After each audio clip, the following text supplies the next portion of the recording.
So touching grass has become a bit of a meme in the internet community, and it kind of has lost all of its meaning. It kind of doesn't mean anything anymore. It's just an insult.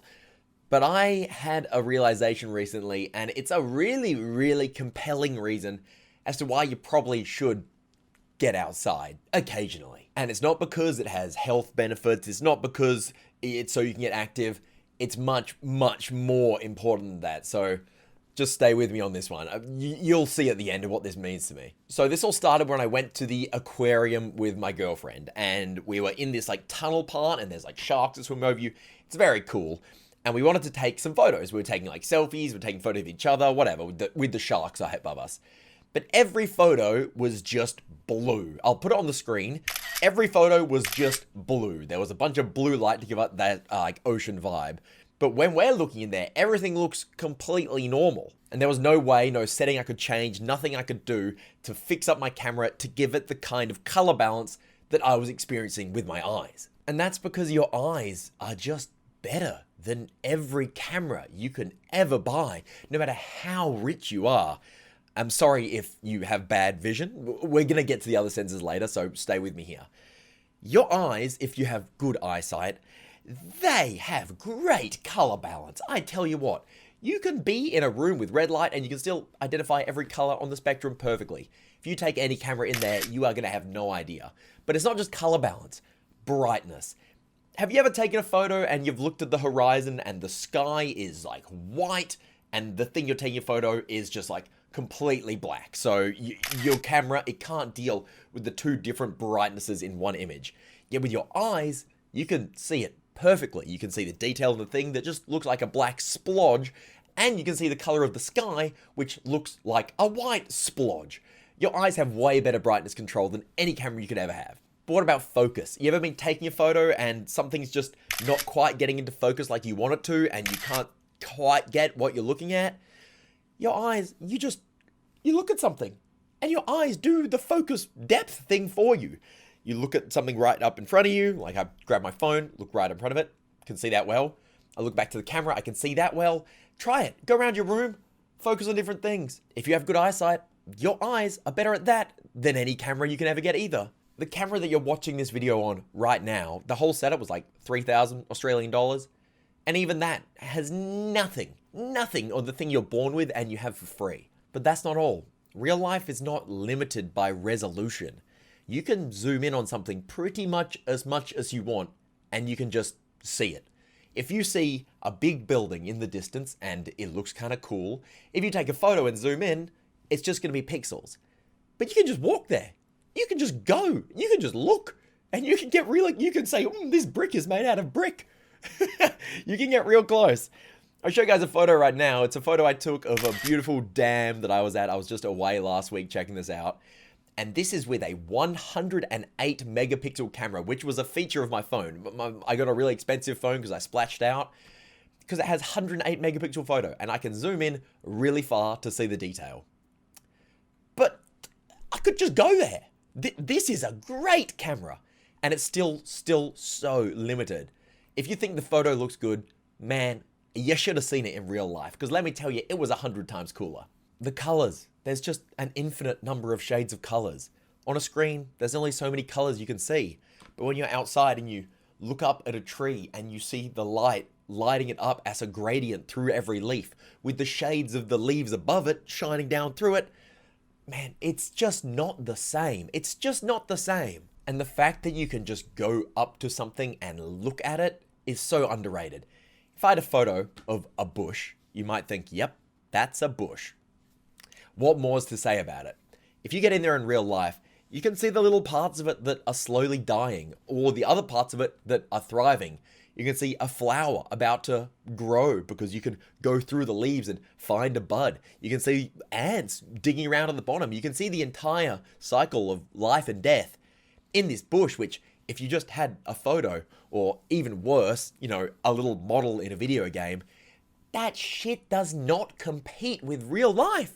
I'll be showing you guys some photos on screen as I'm talking about this of things that I just see around and I think that looks cool. And if you think any of these photos look half decent, try going outside and checking them out, because there is an infinite amount of detail and things to see if you just go walking on the street. No matter if you live somewhere beautiful like Australia, like I do, or in a super busy city, there's still so much stuff to see. There's little bits of nature in everything, and there's little bits of beauty in human creations everywhere as well, whether it's intentional or not. You just don't get this amount of detail, even in like the 4K nature documentaries, even the most beautiful footage. Sure, you can't walk outside and, see a tiger up close like you can in these documentaries, but you can see something just as interesting way closer. It's just a matter of perspective. But maybe you don't have great vision. I am blessed with pretty good vision, okay? Let's say you have bad vision and you don't have glasses to solve this. Your other senses are just something that you just don't even come close to experiencing either through a screen or a headset or a speaker. If you think about hearing, if you just go to a very quiet place and you just listen to what you can hear, you'd be surprised at what kind of details you can hear. Maybe it's a bird miles away, but you can tell roughly how far away something is. You can tell what it is. You can tell how loud it is. You can tell which direction it is. If I've got my headset on, I'm not really getting anywhere near that amount of detail in my hearing. Maybe you can hear the distant hum of cars. Maybe you can hear a train pulling up. If you just stop and you just listen and appreciate your hearing of real life, man, it craps. It craps on headsets, man. If you want to try this out and see why I love it so much, just go for a walk in your neighborhood, just around the block. Except don't take any music, don't take any podcast, don't take any headphones, don't take anything to do with your hands or your vision or anything. And just go and look at things. You might look a little bit crazy, but don't worry about it. It doesn't matter. Just go look at things. Go find a pot plant and look at it. Go find a tree and look at it. Go find a nice bit of architecture and have a little look at it. Maybe stop and listen. Maybe stop and smell. Feel the sun hit your skin or the wind blow in your face. These are all experiences that you're not going to get by watching a video or, playing a video game or staying in your room and listening to music. Your amazing senses, your amazing body that is equipped with these senses that are just beyond anything we can ever create with technology is wasted when you're behind a screen.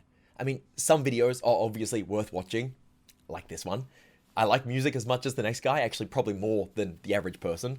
I love listening to music, I love playing video games, I love watching TV, but don't let it become your default. Don't let it replace the real world, because it'll just pass you by. Existing on our planet shits on video games. Existing in general destroys every other option, man. And if you put yourself in a little box where you're limiting what your senses can do, it's a waste of what you're given. So if you never go outside and touch grass, you're just missing out on everything that the world has to offer you. It doesn't even have to be good. There can be bad things. There's bad smells. There's bad sights. There's, bad things to listen to. But you still get to experience it in such great detail, and to not do that is just a waste of your life. As you get older, your senses will diminish. Your sense of smell gets worse. Your vision gets worse. Your hearing gets worse. Your sense of touch gets worse. Your existence gets worse. You're going to be in pain. You're not going to be able to go outside and enjoy it anymore. And then one day, you're going to get so old that you're going to die. And then you can't experience anything ever again.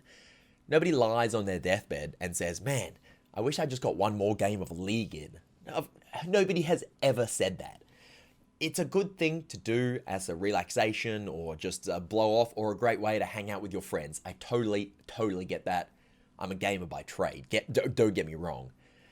But man, real life, existing, going out, experiencing nature and just everything around you, your environment. It doesn't even have to be nature, just experience your environment. It's important. And one day, you're not going to be able to do it again. So don't block out your senses, because just use them while you got them. So if you take away one thing from this, go on that no experience walk. Go check some stuff out. Go explore your neighborhood. See what you find.